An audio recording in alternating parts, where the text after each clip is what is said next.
ಭಾರತವನ್ನು ಒಂದು ಸಾರ್ವಭೌಮ ಸಮಾಜವಾದಿ ಸರ್ವಧರ್ಮ ಸಮಭಾವದ ಪ್ರಜಾಸತ್ತಾತ್ಮಕ ಗಣರಾಜ್ಯವಾಗಿ ರಚಿಸಲು ಮತ್ತು ಅದರ ಸಮಸ್ತ ನಾಗರಿಕರಿಗೆ ಮತ್ತು ರಾಜಕೀಯ ನ್ಯಾಯ, ಅಭಿವ್ಯಕ್ತಿ, ವಿಶ್ವಾಸ, ಧರ್ಮಶ್ರದ್ಧೆ ಮತ್ತು ಉಪಾಸನಾ ಸ್ವಾತಂತ್ರ್ಯ, ಸ್ಥಾನಮಾನ ಹಾಗೂ ಅವಕಾಶ ಸಮಾನತೆ ದೊರೆಯುವಂತೆ ಮಾಡಲು ಮತ್ತು ವ್ಯಕ್ತಿ ಜೈ ಭೀಮ್, ಡಾಕ್ಟರ್ ಬಿ.ಆರ್. ಅಂಬೇಡ್ಕರ್ಗೆ, ಸಂವಿಧಾನ ಶಿಲ್ಪಿ ಅಂಬೇಡ್ಕರ್ಗೆ,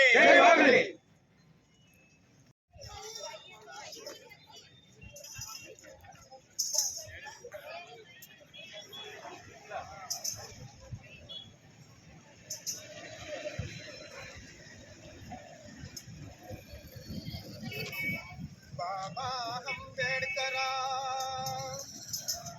ನಮ್ಮ ಭಾರತ ಭಾಸ್ಕರ,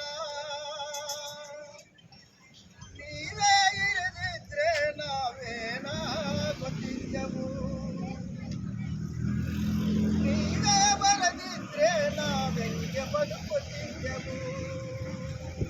ಬಾಬಾ ಅಂಬೇಡ್ಕರ ನಮ್ಮ ಭಾರತ ಭಾಸ್ಕರ, ನೀವೇ ಇರದಿದ್ರೆ ನಾವೇನಾಗುತ್ತಿದ್ದೆವು, ನೀವೇ ಬರದಿದ್ರೆ ನಾವೆಂಗೆ ಬದುಕುತ್ತಿದ್ದೆವು. ಭೀಮಬಾಯಿ ಗರ್ಭದಲ್ಲಿ ನೀವು ಜನಿಸದಿದ್ದರೆ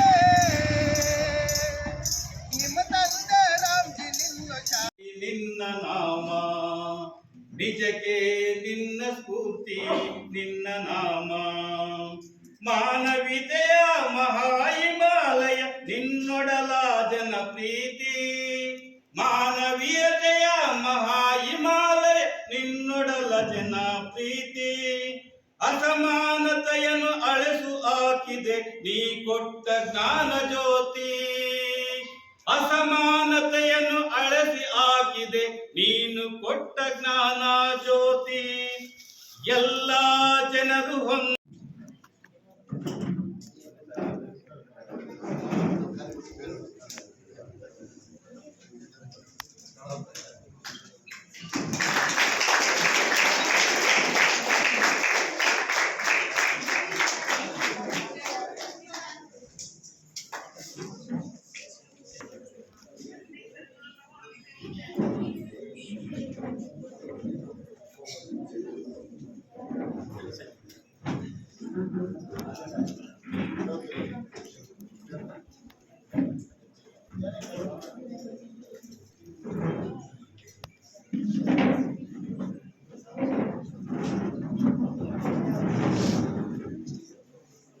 ಚಾಲನೆ ಆಗ್ಬೇಕು, ಅದು ಅನುಷ್ಠಾನ ಆಗ್ಬೇಕು. ಅದಕ್ಕೆ ನಾವೆಲ್ಲರೂ ಸೇರಿ ಪ್ರಜಾಪ್ರಭುತ್ವ ವ್ಯವಸ್ಥೆ ಮಾಡ್ಕೊಳ್ಳೋಣ. ಸೊ ನಾವೆಲ್ಲರೂ ಕೂಡ ನಮ್ಮ ಒಂದು ನಾಯಕರನ್ನ ನಾವೆಲ್ಲರೂ ಹೋಗಿ ಎಲ್ಲಾ ಟೈಮಲ್ಲಿ ಮಾತಾಡಕ್ಕಾಗಲ್ಲ. ಅದಕ್ಕೋಸ್ಕರ ಇಲ್ಲಿ ಡೈರೆಕ್ಟ್ ಡೆಮೋಕ್ರಸಿ ಅಂದ್ರೆ ಪ್ರಜೆಗಳಿಂದ ಪ್ರಜೆಗಳಿಗಾಗಿ ಪ್ರಜೆಗಳಿಗೋಸ್ಕರ. ಸೊ ನಾವೇ ನಮ್ಮ ನಾಯಕರನ್ನ ಚುನಾವಣೆ ಮೂಲಕ ಮಾಡೋಣ. ಸೊ ಈ ವಿಚಾರದಲ್ಲಿ ನಾವು ನ್ಯಾಯಸಮ್ಮತವಾಗಿರೋದು, ಹಾಗೆ ಫ್ರೀ ಅಂಡ್ ಫೇರ್ ಎಲೆಕ್ಷನ್ಸ್, ನ್ಯಾಯಸಮ್ಮತವಾಗಿರೋದು ಎಲೆಕ್ಷನ್ಸ್ ಮಾಡ್ಕೊಂಡು ಹೋದಾಗ ಒಳ್ಳೆ ನಾಯಕರು ಸಿಗ್ತಾರೆ ನಮಗೆ. ಆ ಒಳ್ಳೆ ನಾಯಕರಿಂದ ಅವರು ಶಾಸಕಾಂಗದೊಳಗಡೆ ಯಾವುದು ಬೇಕು ಬೇಡಗಳು ಅಂತಂದೇಳಿ ಆ ಒಂದು ಚರ್ಚೆಗಳ ಮುಖಾಂತರ ಸೊ ನಮ್ಮ ಶಾಸಕಾಂಗ ರನ್ ಆಗುತ್ತೆ. ಸೊ ಇದು ಒಂದು ಪ್ರಜಾಪ್ರಭುತ್ವ ವ್ಯವಸ್ಥೆ. ಸೊ ಈ ಸಂವಿಧಾನ ಅಂದ್ರೇನು, ಪ್ರಜಾಪ್ರಭುತ್ವ ಅಂದ್ರೇನು ಅಂತ ಹೇಳಿ ಅಂದ್ವಿ. ಬಟ್ ಒಂದಕ್ಕೊಂದು ಪೂರಕವಾಗಿದೆ. ಇವು ಒಂದೇ ನಾಣ್ಯದ ಎರಡು ಮುಖ, ನೀವು ಒಂದನ್ ಬಿಟ್ಟು ಒಂದಿರಕ್ಕಾಗಲ್ಲ. ಸೊ ಈ ನಿಟ್ಟಿನೊಳಗಡೆ ಮುಖ್ಯವಾಗಿ ಸಂವಿಧಾನದೊಳಗಡೆ ನಮ್ಗೆ ಪ್ರಿಯಾಂಬಲ್ ಅಲ್ಲಿ ಇಲ್ಲಿ ನೋಡ್ತಾ ಇದ್ದೀರಾ ತಾವು ಎಲ್ಲರೂ ಕೂಡ we the people of India having solemnly result to constitute India India sovereign socialist secular democratic republic. So ಈ ಎಲ್ಲಾ ರೀತಿ ಹೇಳ್ತಿದ್ದೀರಾ ಅಂತ ಹೇಳಿ ಅಂದ್ರೆ ಅದರಲ್ಲೂ ಈಕ್ವಾಲಿಟಿ, ಜಸ್ಟಿಸ್, ಲಿಬರ್ಟಿ, ಫೆಟರ್ನಿಟಿ ಬಗ್ಗೆ ಎಲ್ಲ ಈ ಪ್ರಿಯಾಂಬಲ್ ಮಾತಾಡುತ್ತೆ. ಅಂದ್ರೆ ಅದು ನನ್ನ ಸಂವಿಧಾನ ಒಳಗಡೆ ಏನಿದೆ ಅದೆಲ್ಲದಕ್ಕೂ ಇದೇ ನನ್ನ ಗುರಿ, ಇದೇ ನನ್ನ ಧ್ಯೇಯೋದ್ದೇಶ, ಇದನ್ನ ನಾವು ಅಚೀವ್ ಮಾಡ್ಬೇಕು ಅಂತ ಹೇಳಿದ್ರೆ ಹೊರಗಡೆ ಇರೋ ಪ್ರಕರಣಗಳು, ಸೆಕ್ಷನ್ಗಳು ನೋಡ್ಬೇಕು ಅಂತ ಹೇಳಿ ಹೇಳುತ್ತೆ. ಆ ಧ್ಯೇಯೋದ್ದೇಶಗಳನ್ನ ಇಂಪ್ಲಿಮೆಂಟ್ ಮಾಡ್ಬೇಕು ಅಂತ ಹೇಳಿದ್ರೆ ಪ್ರಜಾಪ್ರಭುತ್ವ ಇರೋ ಏನ್ ನಾವು ಪ್ರಜೆಗಳಿದೀವಲ್ಲ ನಾವೆಲ್ಲರೂ ಕೂಡ ಆಕ್ಟ್ ಮಾಡ್ಬೇಕು. ಅದಕ್ಕೆ ಮೂಲ ಯಾವುದು? ಪ್ರಜಾಪ್ರಭುತ್ವ ವ್ಯವಸ್ಥೆ ಚಾಲನೆ ಆಗೋದು ಕೂಡ ಶಾಸಕಾಂಗ ಅದೊಂದೇ ಇದ್ರೆ ಸಾಕಾಗುತ್ತಾ? ಕೊನೆಗೆ ಮತ್ತೆ ಕಾರ್ಯಾಂಗ ಬೇಕು, ಅದಕ್ಕೆ ನ್ಯಾಯಾಂಗ ಬೇಕು. ಸೊ ಈ ಎಲ್ಲ ಒಂದಕ್ಕೊಂದು ಪೂರಕವಾಗಿದೆ, ಎರಡು ಕೂಡ ನಾವು ಸಪ್ರೇಟ್ ಆಗಿ ಮಾತಾಡಕ್ಕೆ ಆಗಲ್ಲ.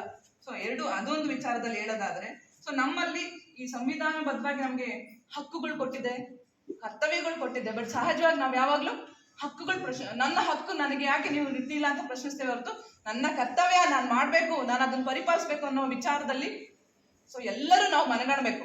ನನ್ನ ಕರ್ತವ್ಯನೂ ನಾನು ನಿಭಾಯಿಸೋಣ.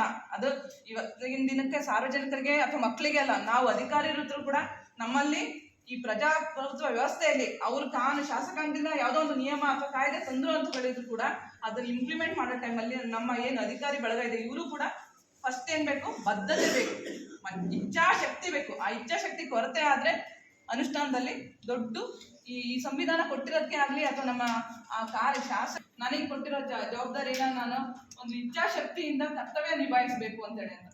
ಸೊ ಈ ವಿಚಾರದಲ್ಲಿ ನಾವು ಸಹಜವಾಗಿ ಹಕ್ಕು ಸಂವಿಧಾನದಿಂದ ಬಂದ ಹಕ್ಕು ಅಂತ ಹೇಳಿ ಅನ್ನೋ ಬದಲು ಕರ್ತವ್ಯ ಅನ್ನೋದನ್ನು ಕೂಡ ಪ್ರತಿದಿನ ಕೂಡ ಮೆನ್ಸ್ಕೋಬೇಕಾಗುತ್ತೆ ಅಂತ ಹೇಳಿ ಕೂಡ ನಾನು ತಿಳಿಸ್ತಾ ಇದ್ದೀನಿ.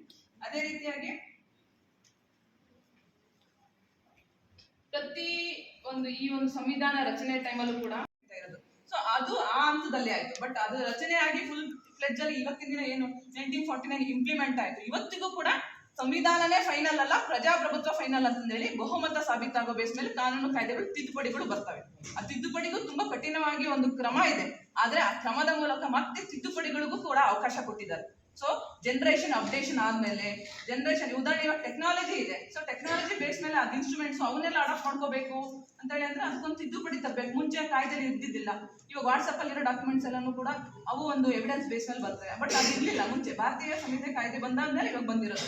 ಅವನ್ನೆಲ್ಲಾನು ಕೂಡ ಮುಂಚೆ ಸಂವಿಧಾನಬದ್ಧವಾಗಿರೋ ಪ್ರಕಾರದ ಅಡಿಯಲ್ಲೇ ಬರೋದು. ಸೊ ಈ ನಿಟ್ಟಿನಲ್ಲಿ ನೀವು ಜನರೇಷನ್ ಬದಲಾದಂಗೆ ತಿದ್ದುಪಡಿನೂ ಮಾಡ್ಕೊಳ್ಳಿ ಅಂತಾನು ಕೂಡ ಅವಾಗ ಅವಕಾಶ ಕೊಟ್ಟರು. ಬಹುಮತಕ್ಕೆ ಸಿಕ್ಕ ದೊಡ್ಡ ಗೆಲುವು. ಆದರೆ ಸಂವಿಧಾನದ ಒಂದು ಮೂಲ ಸ್ವರೂಪ ತುಂಬಾ ಎಲ್ಲರೂ ತಿಳ್ಕೊಬೇಕಾಗಿರೋದು. ನಾವು ಎಲ್ಲ ಜನರು ಗಂಡು ಹೆಣ್ಣು ಅಂತಲ್ಲ, ಎಲ್ಲಾ ಜನರು ತಿಳ್ಕೊಬೇಕಾಗಿರೋದು there is a right to live. ಅದು ಪ್ರಾಣಿಗಳಿಗೂ ಕೂಡ ಇದೆ ರೈಟ್ ಟು ಲೀವ್ ಅಂತ ಸೆಕ್ಷನ್ 21 ಆಫ್ ಕಾನ್ಸ್ಟಿಟ್ಯೂಷನ್ ಅಲ್ಲಿ ಹೇಳುತ್ತೆ. ಎಲ್ಲರಿಗೂ ಹಕ್ಕಿದೆ, ಜೀವಿಸುವ ಹಕ್ಕಿದೆ ಅಂತ ಒಂದು ಹೇಳುತ್ತೆ. ಅದೇ ರೀತಿ ರೈಟ್ ಕಾನ್ಸ್ಟಿಟ್ಯೂಷನ್ ರೈಟ್ಸ್ ಅಂತ ಹೇಳಿದೆ ಸೆಕ್ಷನ್ 32. ಅದರಲ್ಲಿ ನೀವೇನಾದ್ರೂ ಕೂಡ ಯಾವ್ದಾದ್ರು ಒಂದು ಪರ್ಟಿಕ್ಯುಲರ್ ಕಚೇರಿಗಳು ಅಥವಾ ನೀವೆಲ್ಲಾದ್ರೂ ಬಾಧಿತರೆ ಆಗಿದ್ದೀರಿ ಅಂದ್ರೆ ರಿಟ್ಸ್ ಮೂಲಕ ನೀವು ಹೈಕೋರ್ಟ್ ಆದ್ರೂ ಮೂವ್ ಮಾಡ್ಬೋದು, ಸುಪ್ರೀಂ ಕೋರ್ಟ್. ಇವೆರಡು ಸೆಕ್ಷನ್ ನಮ್ಮ ಪ್ರಜಾಪ್ರಭುತ್ವಕ್ಕೆ ಒಂದು ಸಂವಿಧಾನದ ಮೂಲಕ ಬಂದಿರತಕ್ಕಂಥ ಸೌಭಾಗ್ಯ ಅಂತ ಹೇಳ್ಕೊಂಡು ತಪ್ಪಾಗಲ್ಲ. ಅಷ್ಟು ಪವರ್ಫುಲ್ ಆಗಿರೋ ಸೆಕ್ಷನ್.